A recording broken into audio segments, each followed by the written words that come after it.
बच्चों, मैं दीनदयाल शर्मा आज आपके मध्य छंद प्रकरण के अंतर्गत हम छंद की परिभाषा, छंद की व्युत्पत्ति और छंद के प्रकार तथा छंद के प्रकार के भेदों का हम अध्ययन करेंगे। बच्चों, जो हमारा छंद का प्रकरण है, ये छंद का प्रकरण कक्षा एकादशी द्वादशी के लिए है।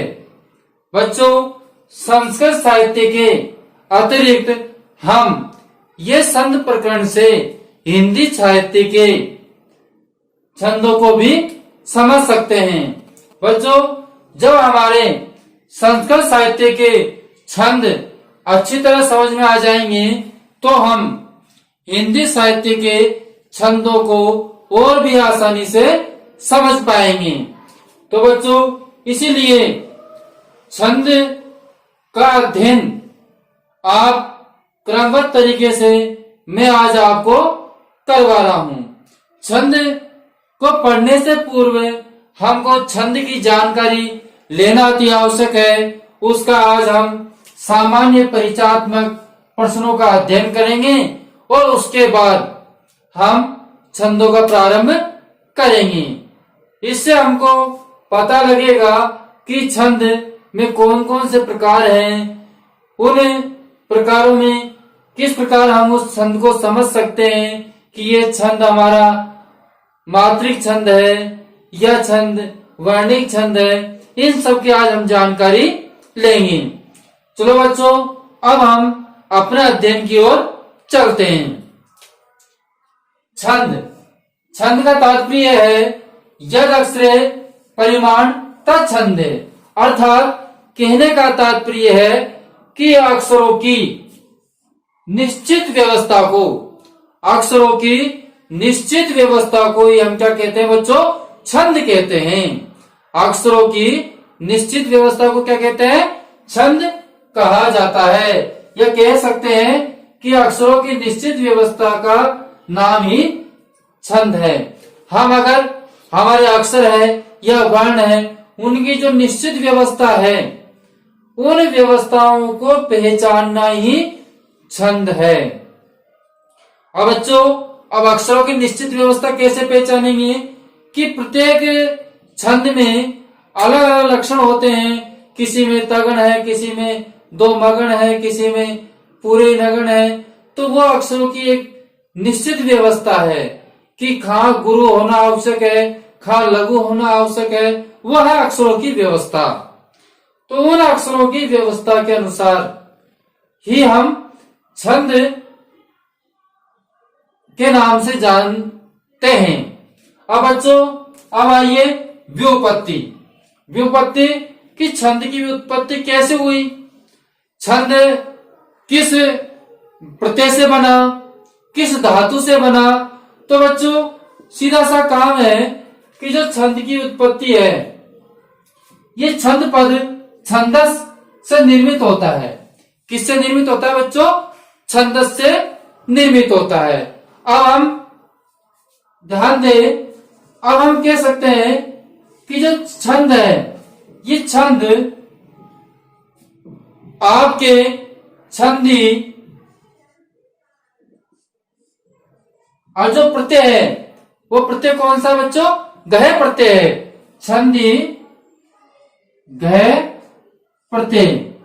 बच्चों, आपको जो मैंने पिछले वीडियो में आपको बताए थे प्रत्यय गहे प्रत्यय, तो उसमें मैंने आपको बताया था कि ये छंद शब्द छंदी प्लस गहे से छंद बना, इसलिए तो छंदी प्लस गहे। अब आप बात करते हैं छंदस। तो छंदस है, छंदस का प्रकृति प्रत्यय और छंदस का प्रकृति प्रत्यय क्या है? तो बच्चों, छंदस का प्रकृति प्रत्यय है छंदी प्लस असून, संधि प्लस असून। और छंद का प्रकृति प्रत्यय क्या है बच्चों? छंद का प्रकृति प्रत्यय है छंदी प्लस गहे। क्या है ये दोनों ही प्रकृति प्रत्यय है। इसमें छंद कहते हैं तो भय प्रत्यय आएगा, और छंदस छंदस कहते हैं, क्या कहेंगे बच्चों? छंदस। छंदस का प्रकृति प्रत्यय छंदी प्लस अशून है। ठीक है बच्चों, यहां तक आपके समझ में आ गया व्युत्पत्ति के बारे में। अब हम बात करते हैं छंद के प्रकार। बच्चों, छंद दो प्रकार के होते हैं। कितने प्रकार के होते हैं बच्चों? छंद दो प्रकार के होते हैं। आज हम दोनों प्रकारों का अध्ययन करते हैं। छंद के प्रकार। ठीक है बच्चों, किसके प्रकार बच्चों? छंद के प्रकार। अब देखिए बच्चों, छंद के जो प्रकार हैं वो दो प्रकार हैं। पहला है व्रत या वर्णिक छंद। कौन सा बच्चों? व्रत या वर्णिक छंद। अब देखिए, इसके नाम से हम पहचान जाते हैं कि वर्णिक का अर्थ होता है वर्ण। वर्णिक का क्या होता है? वर्ण होता है। तो बच्चों, कहने की बात है जिसमें वर्णों की गिनती होती है उसे वर्णिक छंद कहते हैं। जिसमें वर्णों की गिनती होती है उसे वर्णिक छंद कहते हैं। ठीक है बच्चों, अब बात आती है व्रत क्या है। तो बच्चों, व्रत है कि वर्णों की गणना से होने वाली जो पद रचना है, वर्णों की गणना से होने वाली जो पद रचना है, उस पद रचना को ही हम व्रत कहते हैं। ठीक है बच्चों, किसकी रचना से? वर्णों की गणना से जो पद की रचना होती है उसे हम व्रत कहते हैं। और वर्णिक किसे कहते हैं? जिसमें वर्णों की गिनती की जावे उसे वर्णिक कहते हैं। आप लिख भी सकते हैं बच्चों, तो आपको लिखा दूं मैं एक बार। जिससे वर्णों की गणना की जावे, जिससे वर्णों की गणना की जावे उसे हम वर्णिक छंद कहते हैं। उसे वर्णिक छंद कहते हैं। ठीक है बच्चों, तो आपके पहला प्रकार समझ में आ गया। पहला प्रकार है व्रत और वर्णिक छंद। व्रत भी कह सकते हैं और वर्णिक भी कह सकते हैं। अब जिसमें वर्णों की गणना की जाती है उसे हम वर्णिक छंद कहते हैं या व्रत छंद कहते हैं। अब दूसरा प्रकार कौन सा बच्चों? ध्यान दें, दूसरा प्रकार हमारा है जाति या मात्रिक छंद। कौन सा बच्चों? जाति या मात्रिक छंद। ठीक है बच्चों, हमारा दूसरा प्रकार है जाति या मात्रिक छंद। अब देखिए बच्चों, जाति और मात्रिक छंद में क्या है?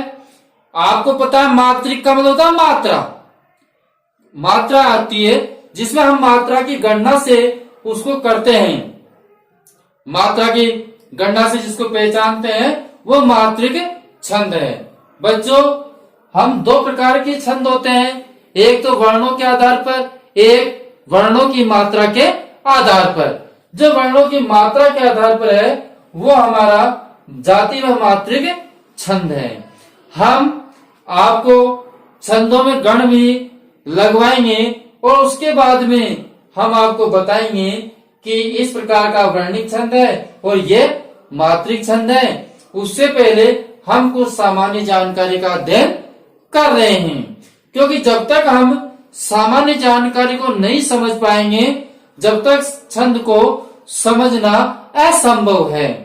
क्योंकि छंद के अंतर्गत ये छोटी छोटी जो बातें हैं यही सबसे महत्वपूर्ण होती है। अगर ये हमारे समझ में आ गए तो हम छंद को बहुत ही आसानी से सरल तरीके से कर सकते हैं और सरल तरीके से याद भी हो सकता है। बच्चों, इन छंद से हम हिंदी साहित्य के छंद और संस्कृत साहित्य के छंद दोनों को ही हल कर लेंगे।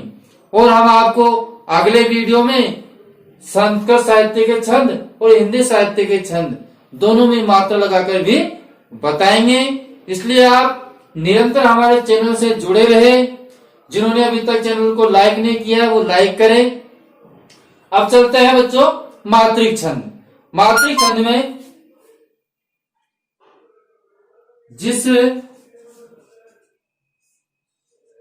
जिसमें मात्रा की गणना की जावे, जिसमें मात्रा की गणना की जावे उसे हम क्या कहते हैं? उसे मात्रिक छंद कहते हैं। उसे मात्रिक छंद कहते हैं। अब बच्चों, ये तो हमारे छंद के प्रकार हुए, जो कि दो प्रकार के छंद हैं। उन दोनों प्रकारों के छंदों को हमने पढ़ लिया। एक तो व्रत और वर्णिक छंद, दूसरा जाति व मात्रिक छंद। अब बच्चों, हम अध्ययन करते हैं कि व्रत और वर्णिक छंद इसके भी भेद हैं। उन भेदों को हम पढ़ते हैं। व्रत व वर्णिक छंद के 3 भेद होते हैं बच्चों। पहला है समवर्त, दूसरा है अर्धसमवर्त और तीसरा है विषम वर्त। तो बच्चों, अब हम पढ़ते हैं कि समवर्त छंद में क्या है और विषम वो अर्धसमवर्त में हम किस प्रकार पहचानेंगे और विषम वर्त में कैसे पहचानेंगे। अभी आपको उनकी परिभाषा सहित हम आपको व्रत, वर्णिक छंद के भेद।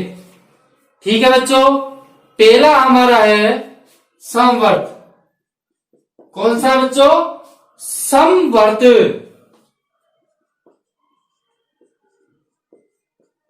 समवर्त, ठीक है। समवर्त में क्या होता है? सम होता है समान। कहने का तात्पर्य समान हो।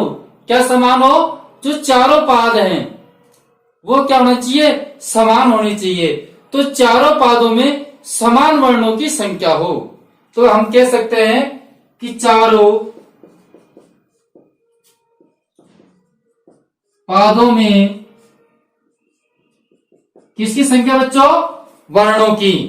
क्यों? वर्णिक छंद है ये, इसलिए चारों पादों में वर्णों की संख्या, पादों में समान वर्णों की संख्या लिख सकते हैं बच्चों। पादों में समान वर्णों की संख्या। ठीक है बच्चों, तो समवर्त में है कि चारों पादों में समान वर्णों की क्या हो? संख्या हो। उसे हम समवर्त कहते हैं। चारों पादों का तात्पर्य आप समझ गए, क्योंकि एक पद में या एक श्लोक में 4 भाग होते हैं। पहला चरण, प्रथम, द्वितीय, तृतीय और चतुर्थ। तो चारों ही पादों में उनकी संख्या हो वो समान हो, वह होता है समवर्त। अब दूसरा आता है बच्चों अर्धसमवर्त।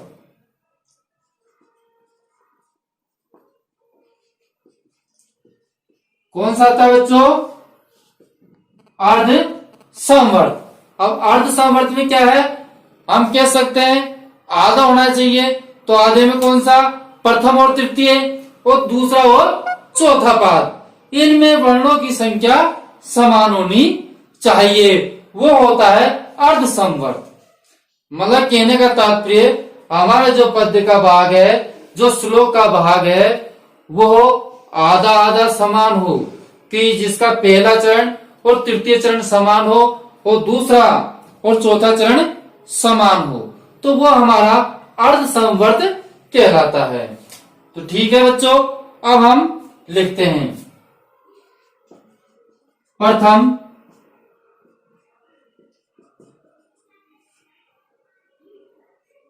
प्रथम और तृतीय। कौन सा बच्चों? प्रथम, तृतीय। तथा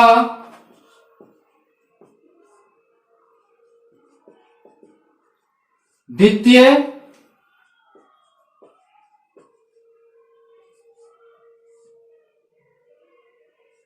द्वितीय और चतुर्थ। कौन सा बच्चों? द्वितीय और चतुर्थ। पादों में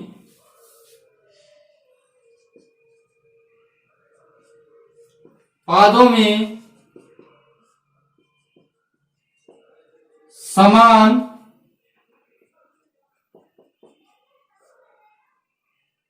वर्णों की संख्या। पादों में समान वर्णों की संख्या। कहने का तात्पर्य प्रथम और तृतीय तथा द्वितीय व चतुर्थ पादों में वर्णों की समान संख्या होनी चाहिए। उसे हम अर्ध समवर्त छंद कहते हैं। ठीक है बच्चों, समझ में आ गया। तीसरा है आपका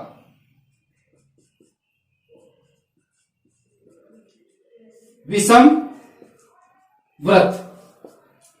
ठीक है बच्चों, तो विषम व्रत में क्या होता है? प्रत्येक पाद में वर्णों की संख्या कैसे होती है बच्चों? असमान होती है, भिन्न भिन्न होती है। समझ में आ गया कि प्रत्येक पाद में वर्णों की संख्या भिन्न भिन्न एवं असमान होती है। पहले पाद में संख्या अलग है, द्वितीय में अलग है, तृतीय में अलग है, चतुर्थ में अलग है। तो सभी पादों में जो वर्णों की संख्या है वो अलग अलग होती है। तो हम लिख सकते हैं कि प्रत्येक पाद में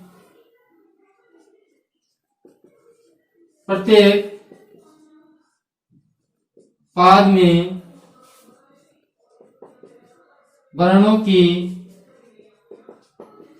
संख्या भिन्न भिन्न होती है, भिन्न भिन्न होती है। ठीक है बच्चों, तो मतलब कि प्रत्येक पाद में वर्णों की संख्या भिन्न भिन्न हो तो उसे हम कौन सा कहते हैं? विषम व्रत छंद कहते हैं।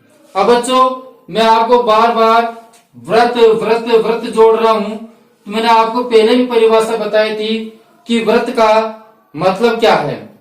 तो मैं आपको एक बार परिभाषा लिखा दूं जिससे कि आपको ध्यान में रहे, क्योंकि हमने आपको पूर्व में बताया था कि वर्णिक और व्रत का अब तक आप भूल गए। तो आप लिखित में याद रहेगा तो आपको व्रत का ध्यान रहेगा कि हम व्रत किसे कहते हैं। तो एक बार परिभाषा लिख लीजिए आप, व्रत की परिभाषा। व्रत की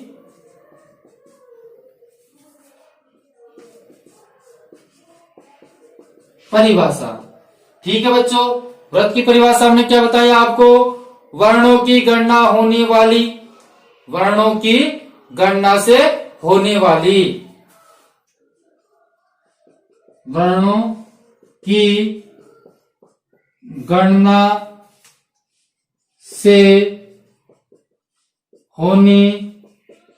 वाली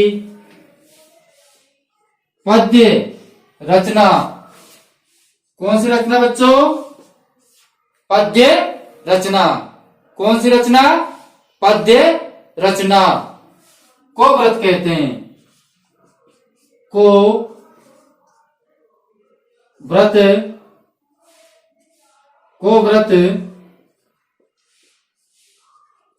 कहते हैं। ठीक है बच्चों, तो हमारा ये हुई व्रत की परिभाषा कि वर्णों की गणना से होने वाली पद्य रचना को हम व्रत कहते हैं। अब बच्चों इसके बाद में एक प्रश्न और ध्यान आया मेरे को, वो सुनिए, क्योंकि मैं प्रत्येक चैप्टर को पढ़ाते समय आपको 2 या 3 प्रश्न उस छंद से संबंधित व्यवहारिक प्रश्न भी आपको बताऊंगा, जिससे कि छोटे लघुत्रात्मक प्रश्न आपको याद भी होते रहे। हम छंद भी पढ़ते रहे और कुछ 1-2 प्रश्न हमको याद होते रहे। तो इस प्रकार मैं आपको छोटे प्रश्न 3 प्रश्न अभी आपको बताता हूं। पहला प्रश्न, जब हम बात कर रहे हैं व्रत, तो व्रत रत्नाकर के रचयिता।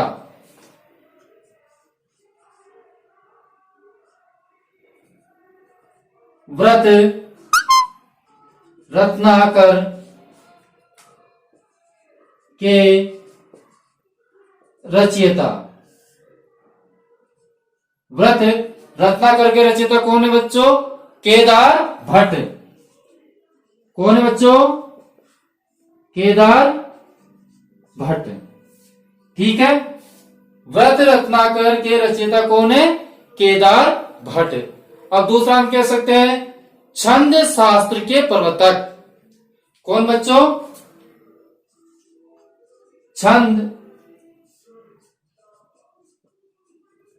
शास्त्र के प्रवर्तक।